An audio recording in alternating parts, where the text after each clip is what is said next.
Welcome to Vidya Bhavan channel.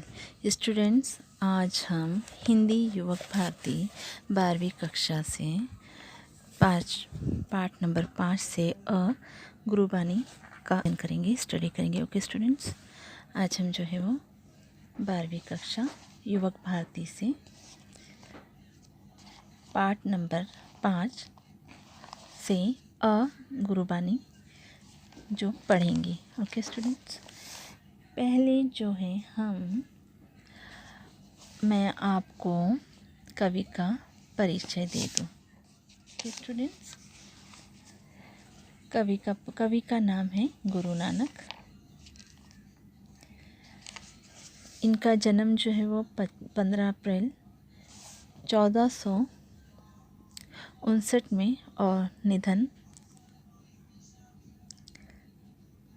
1469 to और निधन इनका 1539 को हुआ। इनकी प्रमुख कृतियाँ गुरु ग्रंथ साहिब आदि हैं और इनकी विशेषता जैसे आप जो है वो संवेदनशील थे और सभी धर्मों को समान दृष्टि से देखते थे। आप सभी धर्मों को समानता देते थे और आपके भावुक व कोमल हृदय ने प्रकृति से एकात्म होकर अनूठी भविष्यवाणी की है और आप जो है वो एक प्रकृति से एक एकात्म अनूठी अभिव्यक्ति की है। आप सहज सरल भाषा द्वारा अपनी बात कहने में सिद्धहस्त हैं। जैसे कि आपकी वाणी जो है वो बहुत ही सरल होती थी कि दूसरों को समझ आ जाती थी। जिसके कवि अभी जैसे गुरुबानी के कवि जो है वो गुरु नानक जी हैं और जो हम जानते हैं कि ये जो है वो सिखों के गुरु हैं गुरु नानक जी। और यहाँ पर देखिए कविता का नाम भी गुरुबानी है, मतलब है कि गुरु की वाणी, गुरु की ज़बानी, गुरु की वाणी है ना। जैसे ये गुरु नानक जी की कविता है और ये सिखों के गुरु हैं और यहाँ पर हमारी कविता का नाम गुरुबानी है मतलब, और गुरुबानी का मतलब है गुरु की वाणी। ओके, जैसे गुरु की वाणी कैसी होती है, जैसे गुरु की वाणी, अगर जो गुरु होते हैं वो कौन से हिसाब से सिखाते हैं या बातें करते हैं या समझाते हैं, तो उसमें जो है वो एक सीख देने की वाणी होती है। गुरु की वाणी कैसी होती है, एक सीख देने की वाणी होती है और उसमें जो है वो हमें जो है वो सीख मिलती है। उनकी वाणी से हमें सीख मिलती है और नीति की परख होने की मिलती है हमें, कि हम परखते हैं चीज़ों को उनकी वाणी से। और जिसमें गुरु की वाणी में जैसे मनुष्य के लिए, आदमियों के लिए संदेश होता है। जैसे गुरु कुछ भी कहें तो मनुष्य जो है वो उसके लिए, मनुष्य के लिए उसमें संदेश होता है और मनुष्य उससे फ़ायदा उठा सकता है, लाभ उठा सकता है। और यहाँ पर गुरुबानी, गुरु नानक जी कहते हैं कि गुरु को याद नहीं करते हैं और गुरु की बात को नहीं समझते। जैसे कि जहाँ पर अभी जैसे गुरु नानक जी का खास ये कविता का अर्थ ये है कि ईश्वर को पाने के लिए जो है वो गुरु की आवश्यकता होती है। ओके स्टूडेंट्स, और कविता की विधा जो है वो ये दोहे हैं, पद है और पद काव्य रचना की एक गेय शैली है। इसके विकास का मूल जो है वो लोकगीतों की परंपरा रही है। हिंदी साहित्य में पद शैली की दो परंपराएं मिलती हैं, एक संतों की शब्द और दूसरी कृष्ण भक्तों की परंपरा। ओके स्टूडेंट्स, और देखो ये हम जैसे कि अभी ये गुरुबानी, इसका विषय प्रवेश क्या है, जैसे कि इस यानी जैसे कि सब्जेक्ट का प्रवेश क्या होगा इसका, जैसे कि मनुष्य के जीवन को उत्तम और सदाचार से परिपूर्ण बनाने के लिए, जैसे कि मनुष्य की ज़िंदगी को पूरी तरह सही और पूर्ण बनाने के लिए, कंप्लीट करने के लिए गुरु का मार्गदर्शन होना बहुत ज़रूरी है। गुरु रास्ता दिखाने के लिए होना बहुत ज़रूरी है। और इसी से हमें जो है वो शिक्षा प्राप्त होती है कि मनुष्य अच्छे अच्छे काम करें, जैसे कि गुरु सिखाते जाएंगे और हम अच्छे अच्छे काम करते जाएंगे। और यहाँ पर जो प्रस्तुत दोहे हैं और पदों में गुरु नानक ने गुरु की महिमा और कर्म और महानता तथा सच्ची शिक्षा आदि के बारे में अपने अमूल्य विचारों से परिचित कराया है। वे गुरु द्वारा दिए गए ज्ञान को शिष्य की सबसे बड़ी पूंजी मानते हैं। जैसे गुरु जो है वो जो भी ज्ञान देते हैं तो वो शिष्य के लिए जो है वो बहुत बड़ी पूंजी होती है, बहुत बड़ी दौलत होती है। ओके स्टूडेंट्स, और उन्होंने गुरु नानक जी ने जो प्रभु की महिमा का वर्णन करते हुए नाम स्मरण को, जैसे कि प्रभु की याद को प्राप्ति का मार्ग बताइए। नहीं तो प्रभु कैसे प्राप्त होंगे, अगर हम उन्हीं की याद में जो है हम लीन हो जाएंगे, मगन हो जाएंगे, तो हमें जो है वो प्रभु प्राप्त हो जाएंगे। और कर्मकांड और बाह्य डंबार, जैसे कि बाह्य डंबार का घोर विरोध किया है। जैसे जो भी हम करते हैं और जो भी दिखावा करते हैं, ये इसे हमारे अंदर नहीं होना चाहिए। जो भी है ईश्वर की प्राप्ति के लिए हमें करना चाहिए, ईश्वर की खुशी के लिए करना चाहिए। ओके स्टूडेंट्स, आगे जो है हम अभी पोएम रीड करेंगे। ओके ठीक है स्टूडेंट्स, पहले हम पोएम रीड कर लेंगे, फिर जो है हम जो है साथ साथ में इसकी एक्सप्लेनेशन भी सुनते जाएंगे। नानक गुरु ने चेतनी मनी आपने सुचेत, छते तिल वो आड़ जियो सोए अंदर खेत, खेते अंदर छुटिया कहो नानक सओ नाह, फली आही फूली आही बपुड़े भी तन विच स्वाह। पहले स्टूडेंट्स आप पेन ले लीजिए और अंडरलाइन कर लीजिए एक एक वर्ड को, और साथ साथ में मीनिंग भी लिखते जाइए। चेतनी को अंडरलाइन कीजिए। चेतनी का अर्थ है सोचना, फिक्र करना, महसूस करना। मनी का अर्थ है मन। सुचेत का अर्थ है चतुर, चालाक।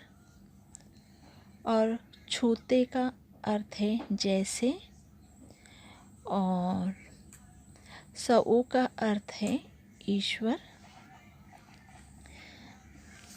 जैसे कि। और बुआड़ का अर्थ है जैसे बुआई करना, जैसे सोइंग करना। ओके। और छूते का अर्थ है छितराए हुए। जीओ का अर्थ है जैसे। और छुट्टियाँ छुटे पड़े हैं। सऊ ईश्वर। Students listen carefully. सऊ ईश्वर। तन यानी शरीर। विच यानी अंदर। स्वाह यानी राख। स्वाह यानी राख। बपूड़े यानी बिचारे। ओके स्टूडेंट्स, अब जो है हम इसका एक्सप्लेनेशन पढ़ेंगे। ओके। जैसे कि यहाँ पर गुरु नानक जी कहते हैं कि गुरु को याद नहीं करते हैं, गुरु की बात को नहीं मानते हैं और ख़ुद को चतुर मानते हैं। यानी खुद को गुरु की बात नहीं मानते, गुरु का कहा नहीं सुनते और ख़ुद को बहुत ही चालाक मानते हैं। इस पंक्ति में गुरु नानक जी ये कहना चाहते हैं। कोई मालिक नहीं है, ऐसों को ईश्वर भी छोड़ देते हैं। यानी जिसका कोई मालिक नहीं होता है, ऐसों को ईश्वर भी छोड़ देते हैं। यहाँ पर कवि कहना चाहते हैं कि जो लोग गुरु का चिंतन नहीं करते, गुरु के बारे में नहीं सोचते, भक्ति नहीं करते गुरु की, तो गुरु की यानी गुरु की बताई हुई बातों को नहीं सुनते, नहीं मानते, तो गुरु से लापरवाही बरतते हैं और अपने आप को ही ज्ञानी समझते हैं। वो खुद सोचते हैं कि नहीं, हमें तो बड़ा ज्ञान है, हमें क्या ज़रूरत है गुरु की, है ना। लेकिन यहाँ पर गुरु नानक जी का कहना है कि ईश्वर की प्राप्ति के लिए गुरु जो है ये एक माध्यम होता है, एक रास्ता होता है। वे व्यर्थ है जो ऐसे समझते हैं कि वो बड़े ज्ञानी हैं, वे व्यर्थ है, वेस्ट है, वेस्ट ही उगने वाली एक वेस्ट उगने वाली तिल की उन झाड़ियों के समान होते हैं जिनकी देखभाल करने वाला कोई नहीं होता। जैसे कि तिल की झाड़ियाँ होती हैं, उसके समान है, जिनकी देखभाल करने वाला कोई नहीं होता। वे ऊपर से फलती फूलती दिखाई देती हैं, जैसे कि हमें नज़र आता है कि हाँ ये तो बहुत ही फल रही है, फूल रही है, हाँ सब अच्छा चल रहा है, पर उन फलियों के अंदर गंदगी और मैल भरा होता है। यहाँ पर गुरु नानक जी कहते हैं, गुरु के बिना इंसान भी बिल्कुल ऐसा ही है। वो सोचता है वो बड़ा ज्ञानी है, उसे सब कुछ आता है, उसे गुरु की ज़रूरत नहीं है, लेकिन वो बिल्कुल उस तिल की झाड़ियों के समान है, जो ऊपर से दिखाई देता है कि हाँ बहुत अच्छे से फल फूल रहा है, लेकिन अंदर उसके सिर्फ गंदगी और मैल भरा होता है। लोग ऐसे लोगों में से किनारा कर लेते हैं, लोग ऐसे लोगों से जो है वो बचते हैं, किनारा करते हैं, दूर रहते हैं। और जिसका कोई मालिक नहीं है, ऐसों को ईश्वर भी छोड़ देते हैं। Okay students, please turn the page.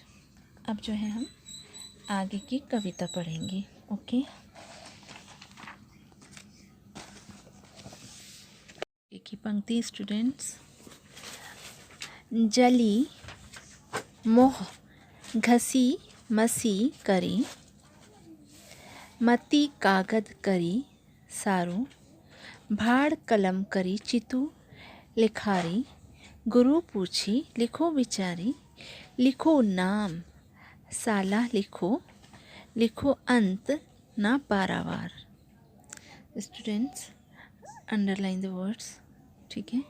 फिर मैं आपको मीनिंग बताती हूँ एक एक करके।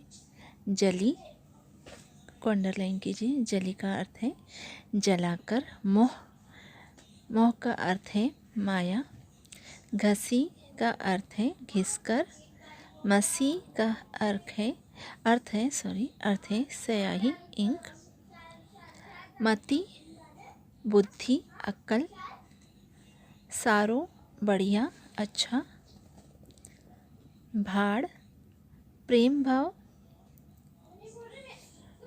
ओके, लेखारी लेखक, पूछी पूछकर, बिचारी सोचकर, पारावार आर पार। ओके स्टूडेंट्स, अब जो है हम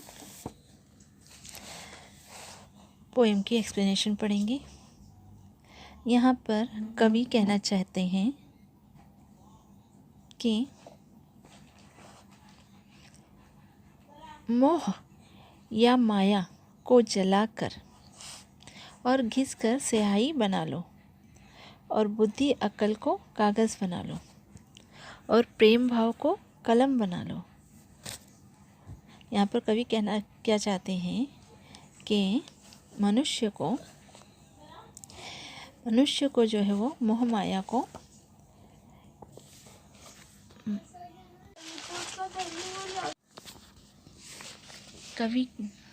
कवि कहते हैं गुरु नानक जी कहते हैं कि मोह को जलाकर और घिसकर स्याही बना लो, और अपनी बुद्धि को श्रेष्ठ कागज़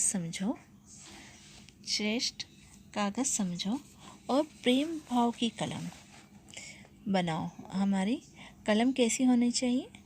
हाँ, हमारी कलम कैसी होनी चाहिए? प्रेम भाव वाली होनी चाहिए।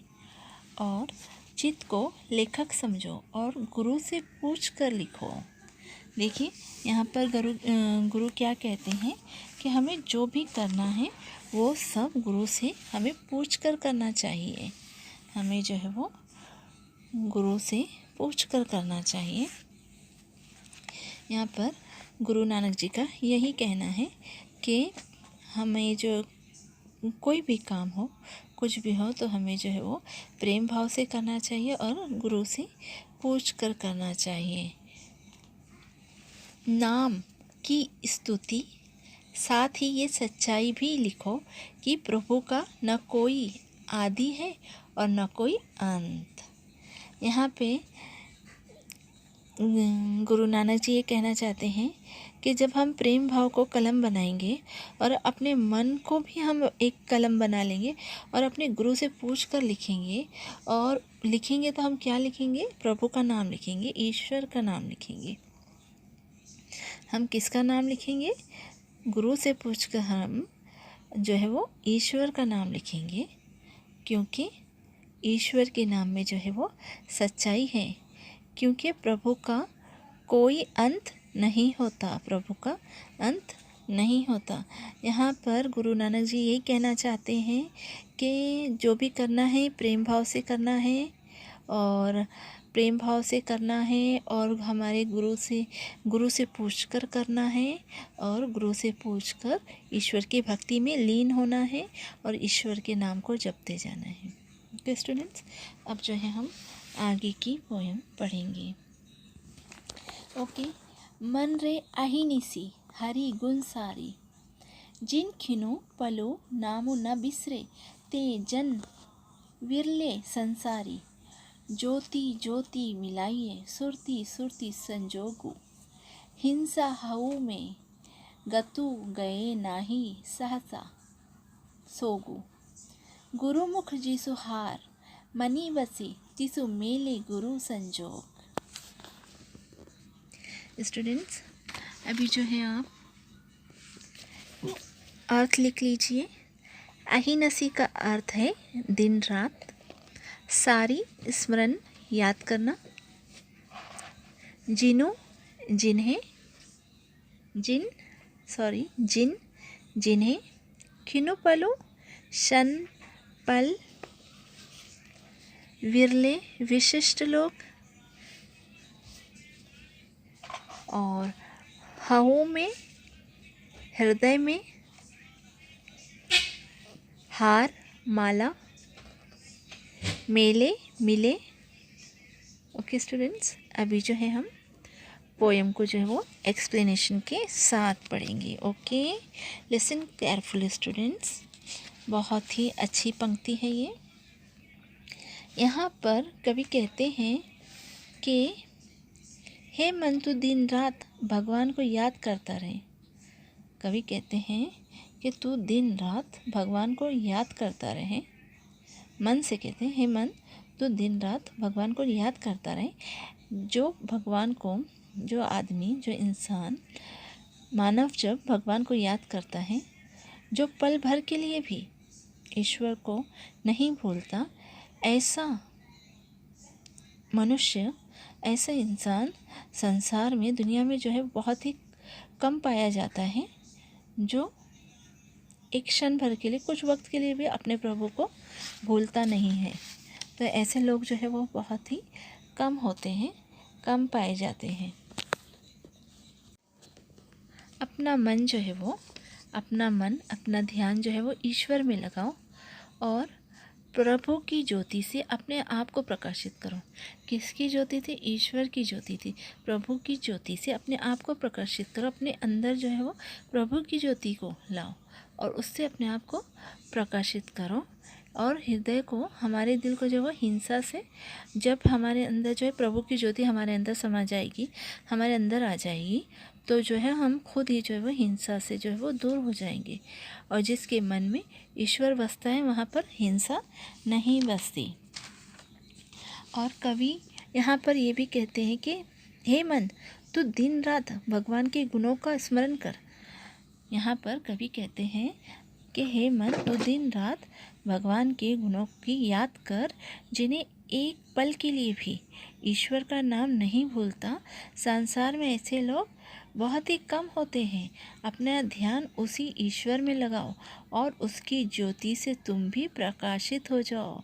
ध्यान ईश्वर में लगाओ, ईश्वर की जो है वो भक्ति करो, तपस्या करो और फिर ईश्वर की ज्योति से हम जो है वो अपने आप को भी प्रकाशित करें। जब तक तुझ में जो है वो अहिंसा का भाव रहेगा, अहम भाव रहेगा, तब तक तुम प्रभु के दर्शन नहीं हो सकते। तुम्हें जो है वो प्रभु के दर्शन नहीं हो सकते। जब तक के अहम भाव हमारे अंदर, जब तक अहम भाव रहेगा, जब तक कि हमें ईश्वर की जो है वो दर्शन प्राप्त नहीं होगे। जिसने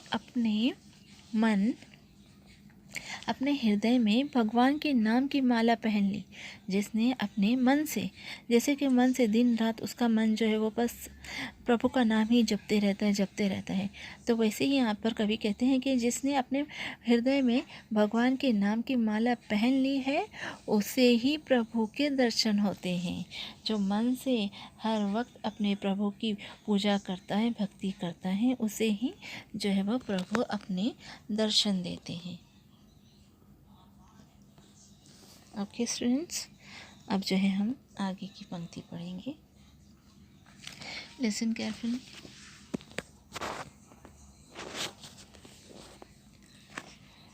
यहाँ पर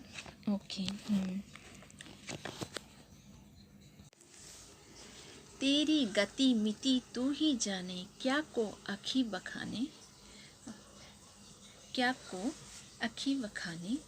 तू आपे गुप्ता आपे प्रगटू, आपे सब रंग भाने, साधक सिद्ध गुरु वहु चेले, खोजत फिर ही फरमाने, सम ही बधु पाई एही, भिक्षा तेरे दर्शन कऊ कुरवाने, उसी की प्रभु खेल रचाया, गुरमुख सो भी होई, नानक सब जुग आपे वर्ते, दूजा और न कोई। अब स्टूडेंट्स, आप जो है वो एक वर्ड अंडरलाइन करते जाइए और उसका अर्थ भी साथ साथ में लिखते जाइए। ओके स्टूडेंट्स, वखाने का अर्थ है बड़ाई करना, वर्णन करना। ओके, और गुप्ता अर्थ है अप्रकट, गुप्त, छुपी हुई चीज़। आपे आप, प्रगटू प्रत्यक्ष, सब यानी अनेक, साधक भक्त, भक्ति करने वाला भक्त, युग। ओके स्टूडेंट्स, अब जो है हम पोएम जो है वो हम अभी एक्सप्लेनेशन के साथ पढ़ेंगे। Okay students, listen carefully. बहुत ही प्यारी पोएम है ये पंक्ति बहुत ही अच्छी है, आप ज़रा ध्यान से सुनिए। यहाँ पर कवि कहते हैं, हे प्रभु, अपनी शक्ति से सब रहस्यों को केवल तुम ही जानते हो। यहाँ पर कवि कहते हैं कि सिर्फ ईश्वर के पास ही शक्ति है जिससे वो सभी को जानते हैं कि प्रभु की जो रफ्तार होती है, हे प्रभु तेरी रफ्तार और तेरी हालत को तू ही जानता है, दूसरा कोई नहीं जानता। और प्रभु के गुणों का वर्णन करना किसी की वश की बात नहीं है ना। क्या हम ईश्वर के गुण का वर्णन कर सकते हैं? नहीं कर सकते हैं, ये किसी की वश की बात नहीं। और तुम जैसे कि यहाँ पर कवि कहते हैं कि उसकी व्याख्या कोई दूसरा नहीं कर सकते है ना, जैसे कि ईश्वर की व्याख्या कोई दूसरा नहीं कर सकता। तुम ही अप्रकट रूप भी हो और तुम ही प्रकट रूप भी हो, तुम ही जाहिर भी हो और तुम भी जाहिर नहीं भी हो। जैसे तुम भी प्रकट भी हो और अप्रकट भी हो, तुम नज़र आते भी हो और नहीं नज़र आते भी हो। तुम्हारे अनेक रंग हैं, बहुत सारे रंग हैं तुम्हारे, और तुम्हारे अनगिनत भक्त हैं, असंख्य भक्त हैं तुम्हारे, सिद्धन है, गुरु है, और तुम्हारे बहुत सारे गुरु हैं, और शिष्य तुम्हें ढूंढते फिरते हैं। ये सारे किसे ढूंढते हैं? प्रभु को ढूंढते हैं। हे प्रभु, आगे गुरु नानक जी कहते हैं, हे प्रभु, जिन्होंने नाम स्मरण किया उन्हें प्रसाद में तुम्हारे दर्शन की प्राप्ति होती है। जिन्होंने तुम्हें याद किया, स्मरण याद किया, जिन्होंने तुम्हें याद किया, यहाँ पर गुरु नानक जी कहते हैं कि हे प्रभु, जिन्होंने तुम्हें याद किया उन्हें भिक्षा मिलती है, तुम्हारे दर्शन की भिक्षा मिलती है। और प्रभु, तुम्हारे इस संसार के खेल को केवल कोई गुरुमुख ही समझ सकता है। ये संसार का जो खेल है, एक साधारण आदमी के लिए समझना, एक साधारण मनुष्य के लिए समझना इतना आसान नहीं है। तुम्हारे संसार के खेल को समझने के लिए ईश्वर, एक गुरु की आवश्यकता है, एक गुरु की ज़रूरत है। हे प्रभु, अपने इस संसार में युग युग से, ज़माने ज़माने से तुम ही विराजमान रहते हो। तुम ही जो विराजमान हो, तुम ही हो, जो भी हो तुम ही हो इस संसार के, कोई दूसरा नहीं है। स्टूडेंट्स, अभी हम आगे की पोएम पढ़ेंगे। ये हमारी आखिरी पंक्ति है। Okay, listen carefully.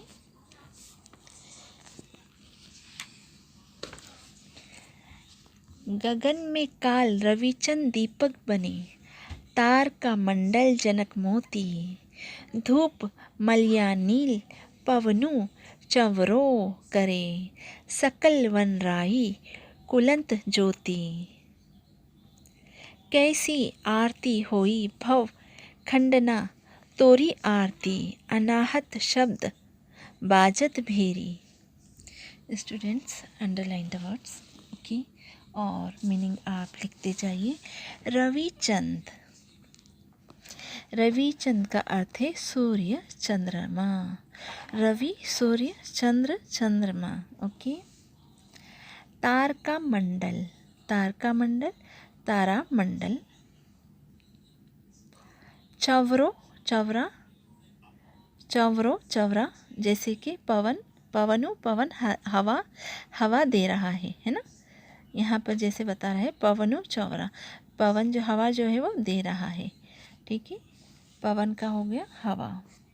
वनराई, वन संपदा, वन होता है जो जंगल होते हैं। Okay students. अनाहत, जैसे कि योगियों को सुनाई देने वाली कोई आंतरिक ध्वनि, कोई ऐसी आवाज़ जो अंदर से आती है, उसे जो है वो जो योगियों को सुनाई देती है, एक अंदर से आने वाली आवाज़, एक अंदर से आने वाली ध्वनि, ठीक है, योगियों को सुनाई देने वाली आंतरिक ध्वनि, अनाहत। भेरी, बड़ा सा ढोल, नगाड़ा, जैसे हम नगाड़ा भी कहते हैं। और बिसरे, भूले। ओके स्टूडेंट्स, अभी जो है हम इसका जो है वो एक्सप्लेनेशन पढ़ेंगे, सुनेंगे। Okay, listen carefully students. यहाँ पर कवि कहना चाहते हैं कि आकाश जो है वो, आकाश जो है वो एक आरती की थाल की तरह है और सूरज चांद उसमें जो है वो दीपक दे रहे हैं। यहाँ पर क्या कहना चाहते हैं कवि? कवि कहते हैं संसार में दिन रात महान आरती हो रही है। आकाश की थाल में सूर्य और चंद्रमा के दीपक जल रहे हैं। आकाश की थाल में सूर्य और चंद्रमा के दीपक जल रहे हैं। हज़ारों तारे सितारे मोती बने हैं। तारे सितारे हज़ारों जो है वो क्या बने हैं? मोती बने हैं। मले की खुशबूदार हवा वाला धूप महक रहा है। हाँ, जैसे कि हम धूप को जो है वो गोगुल भी कहते हैं, है ना। तो खुशबूदार हवा वाला धूप जो है वो महक रहा है। वायु हवा से चवर कर रही है। वायु हवा जो है वो दे रही है, हवा दे रही है। जंगल की सभी वनस्पतियाँ फूल चढ़ा रही हैं। सभी वनस्पतियाँ जो है फूल चढ़ा रही है। किसे चढ़ा रही है? जाहिर सी बात है, ईश्वर को चढ़ा रही है।